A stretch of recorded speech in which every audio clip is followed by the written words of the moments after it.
الرحمن الرحیم غزوہ تبوک سے واپسی۔ آخر اسلامی لشکر نے تبوک کے مقام پر پہنچ کر پڑاؤ ڈالا۔ وہاں پہنچ کر معلوم ہوا کہ تبوک کے چشمے میں پانی بہت کم ہے، لشکر کی ضرورت اس سے پوری نہیں ہو سکتی۔ حضرت صلی اللہ علیہ وسلم نے اس میں سے اپنے دست مبارک میں پانی لیا اور اس کو منہ میں لے کر واپس چشمے کے دہانے پر کلی کر دی۔ چشمہ اسی وقت ابلنے لگا اور پورا بھر گیا۔ اس طرح سب نے پانی سے سیرابی حاصل کی۔ یہ علاقہ اس وقت بالکل بنجر تھا۔ اس موقع پر نبی کریم صلی اللہ علیہ وسلم نے حضرت معاذ رضی اللہ عنہ سے ارشاد فرمایا، اے معاذ، اگر تمہاری عمر نے وفا کی تو تم دیکھو گے یہ علاقہ باغ و بہار بن جائے گا، یعنی گرد و پیش کی یہ سرزمین باغات والی نظر آئے گی۔ مورخ علامہ ابن عبد البر اندلسی لکھتے ہیں کہ میں نے وہ علاقہ دیکھا تھا، تمام کا تمام باغات سے بھرا ہوا تھا۔ تبوک کے مقام تک پہنچنے سے ایک رات پہلے حضرت صلی اللہ علیہ وسلم ایک رات سوئے تو صبح آپ صلی اللہ علیہ وسلم کی آنکھ دیر سے کھلی۔ بیدار ہوئے تو سورج سوا نیزے کے قریب پہنچ چکا تھا۔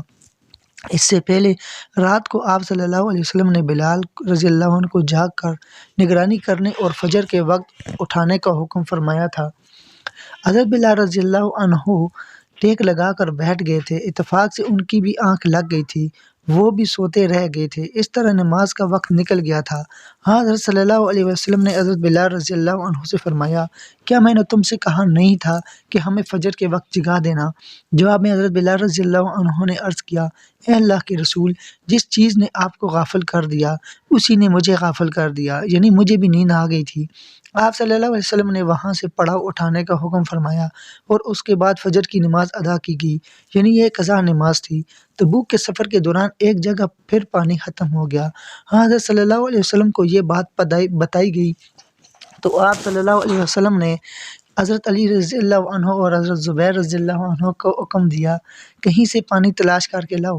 یہ دونوں حضرات وہاں سے چل کر راستے پر آ بیٹھے۔ جلد ہی انہوں نے دور سے ایک بوڑھی عورت کو آتے دیکھا۔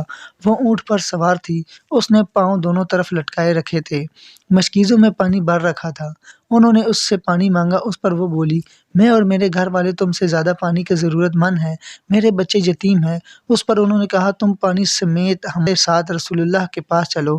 یہ سن کر بولی، کون رسول اللہ؟ وہ جادوگر جن کو بے دین کہا جاتا ہے، پھر تو یہی بہتر ہے کہ میں ان کے پاس نہ جاؤں۔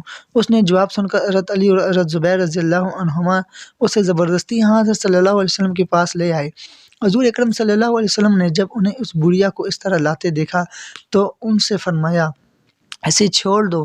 پھر اس سے ارشاد فرمایا، کیا تم ہمیں اپنے پانی کو استعمال کرنے کی اجازت دو گی؟ تمہارا پانی جوں کا توں، جتنا تم لے کر آئی ہو اتنا ہی محفوظ رہے گا۔ بڑھیا بولی، ٹھیک ہے۔ اب حضرت صلی اللہ علیہ وسلم نے حضرت ابو قتادہ رضی اللہ عنہ سے فرمایا، ایک برتن لے آؤ۔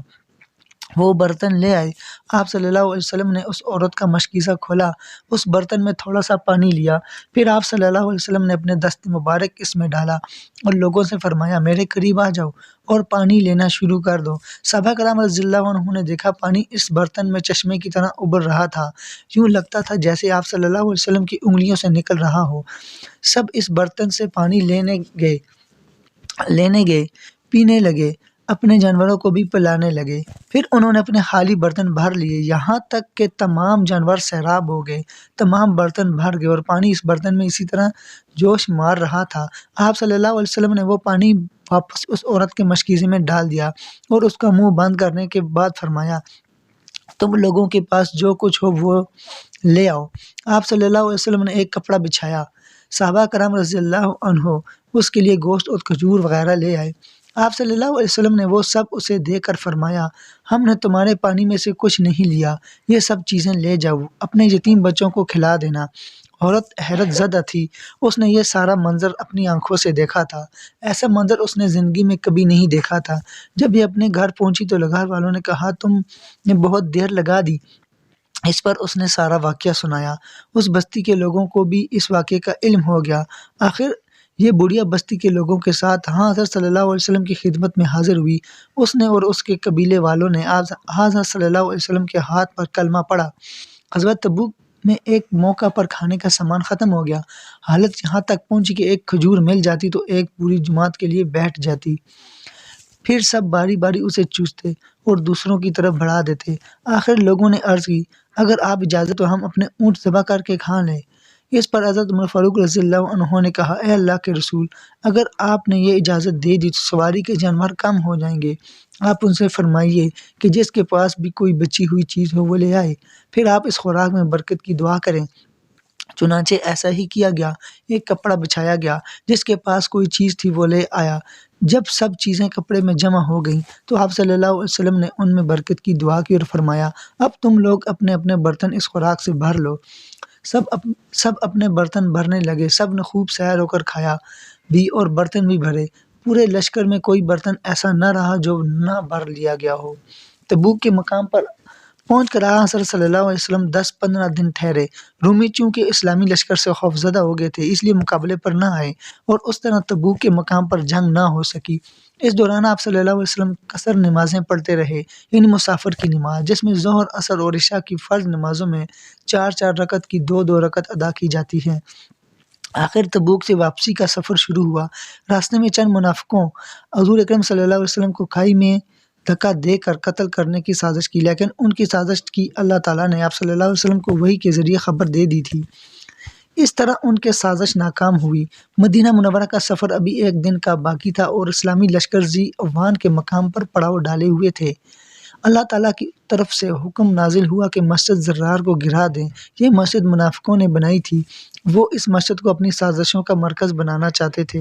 جس وقت حضور اکرم صلی اللہ علیہ وسلم تبوک کے لیے روانہ ہوئے تھے اور اس مسجد کے پاس سے گزرے، تب ان منافقوں نے آپ صلی اللہ علیہ وسلم سے اس مسجد میں 2 رکعت ادا کرنے کی درخواست کی تھی۔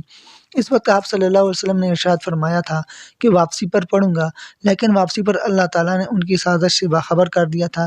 چنانچہ حضور اکرم صلی اللہ علیہ وسلم نے صحابہ کرام کو حکم دیا، اس مسجد میں جاؤ اور جن لوگوں نے وہ مسجد بنائی ہے ان کی آنکھوں کے سامنے اس کو آگ لگا کر گرا دو۔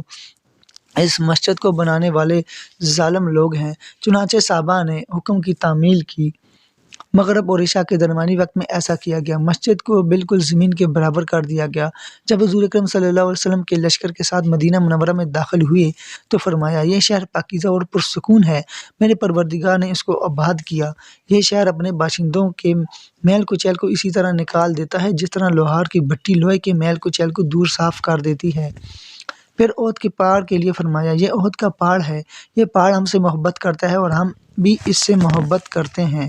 اس سفر میں جانے سے کچھ لوگوں نے جی چرایا تھا۔ مدینہ منورہ میں داخل ہوتے ہی حضور اکرم صلی اللہ علیہ وسلم نے حکم فرمایا، جب تک میں حکم نہ دوں تم اس وقت تک ان لوگوں سے نہ بولنا اور نہ ان کے ساتھ بیٹھنا۔ دوستو یہاں پر ہماری ویڈیو مکمل ہو جاتی ہے۔ ہم نے جو پڑھا اور آپ دوستوں نے جو سنا، اللہ تعالیٰ اس کو قبول فرمائے۔ اور آپ دوستوں سے یہی کہوں گا کہ آپ اس کو لازمی شیئر کیا کریں ہماری ویڈیو کو، تاکہ آپ کو بھی اس کا ثواب مل سکے اور جتنے دوست دیکھیں گے ان کو بھی ثواب مل سکے۔ اور جتنے بھی دوست ہمارے ساتھ منسلک ہو رہے ہیں، اگر وہ یوٹیوب پر ہمارے اس ویڈیو کو دیکھ رہے ہیں تو ہمارے چینل کو سبسکرائب کریں، ساتھ ہی بیل آئیکن کو دبائیں اور آل نوٹیفیکیشن پر کلک کریں۔ اگر فیس بک پیج پر دیکھ رہے ہیں تو اس فیس بک پیج کو فالو کریں اور وہاں سے اپنے دوستوں کے ساتھ شیئر کیا کریں، تاکہ آپ کو اس کا مکمل پورا ثواب مل سکے۔ تو انشاءاللہ ملیں گے اگلی ویڈیو میں، تو آپ انتظار کیجیے۔ اپنا خیال رکھیے گا اور آپ سے اجازت چاہتے ہیں۔ اللہ حافظ۔ اللہم صلی علی محمد عبدک ورسولک وصلی علی المؤمنین والمؤمنات والمسلمین والمسلمات۔